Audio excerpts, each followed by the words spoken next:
Hey everybody, how's it going? I'm Jack Devine. Welcome back to another episode of Jacksnax. Today on the channel, we're going to talk about line cliches and how to utilize them as a practicing tool. For those who are unaware, a line cliche is basically a musical device that relies on the descending or ascending chromatic movement within like an implied internal voice inside the chords. So if we say A major 7,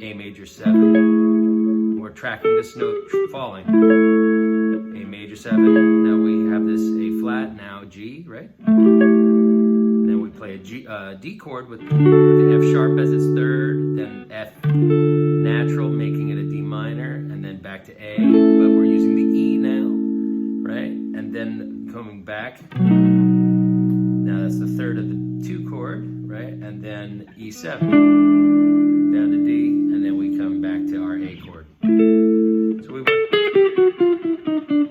The internal voicings inside all those chords let us effectively, we could play this as our solo. Keep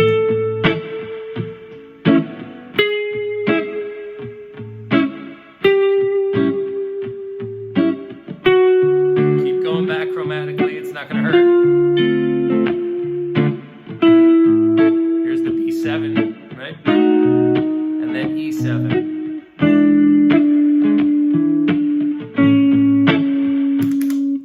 So that's a line cliche right there. All right. So how do we, well, great, Jack. Thanks so much for showing me that really, traditional idea. Great. No, the point of this is now let's take a look at some arpeggios and practice using them sequentially so that we can, learn our different shapes and voices in context, right? So sitting around all day practicing A major arpeggios, that gets boring real fast. So by setting up a little loop like this, you can hear it. Oh, okay, I'm playing an A major arpeggio. A major 7.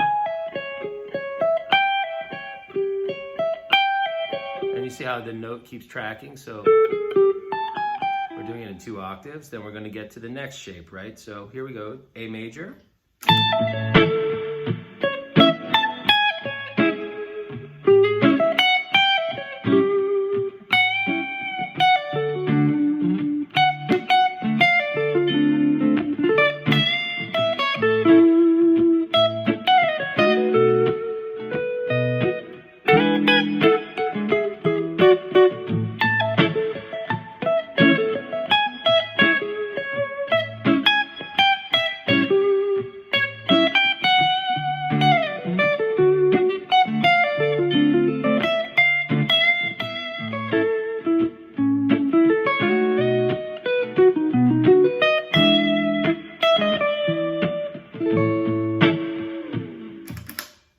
So that's basically just a nice little practice loop. So I want to share with you a couple of these shapes to kind of, maybe act as an inspiration for you if you're an aspiring student, right? Here's a good one, okay? Let's start off with like this basic A shape here at the 12th and 14th fret, but let's break it apart into this little fragment.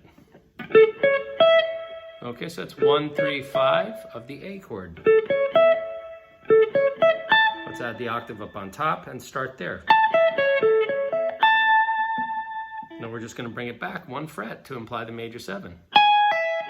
And we'll do it again there in that octave. Now we've just learned 2 cool arpeggio shapes. Back a fret. Everything else stays the same except for these A's turn to A flats, right? Now the cool thing about this is it's not just an A major 7 arpeggio. It also could be a C sharp minor arpeggio, right? Let's hear that sound.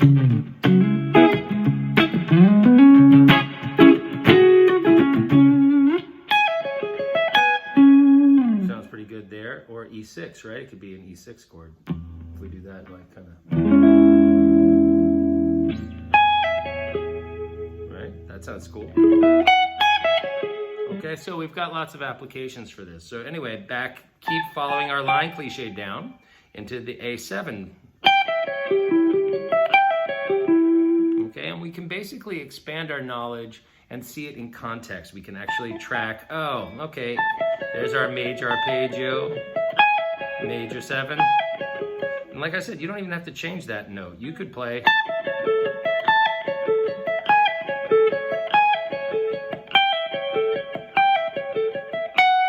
And once we get to this F sharp note, the chord changes and it turns into a D chord. Okay, now I'm just kind of doing this little formula of going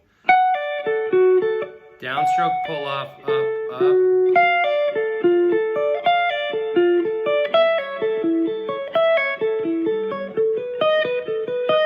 We can do it coming up, or we could stick with the same formula.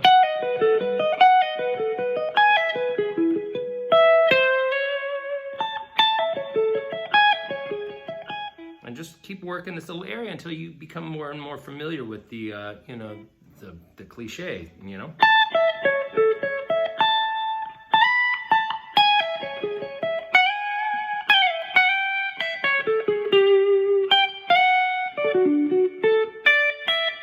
And we don't have to just go up and down practicing like a robot.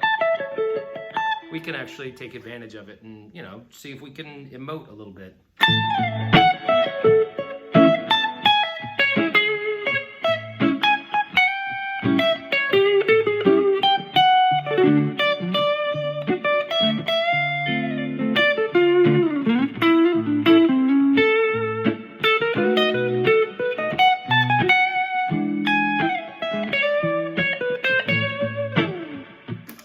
Using the arpeggio shapes is kind of a skeleton for us to, you know, hang ideas off of, right? So still, let's just keep going back and forth a little bit more, okay? So A, major 7, dominant 7.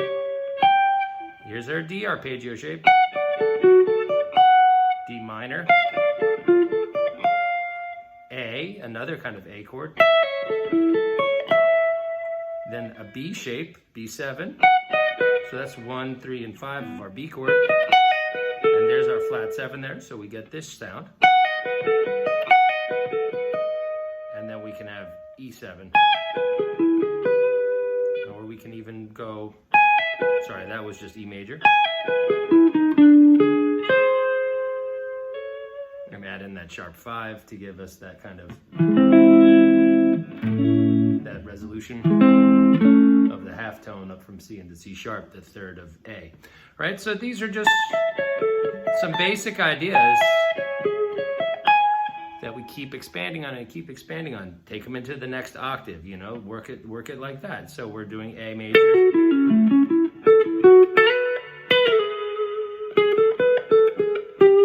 Keep tagging the descending line, right?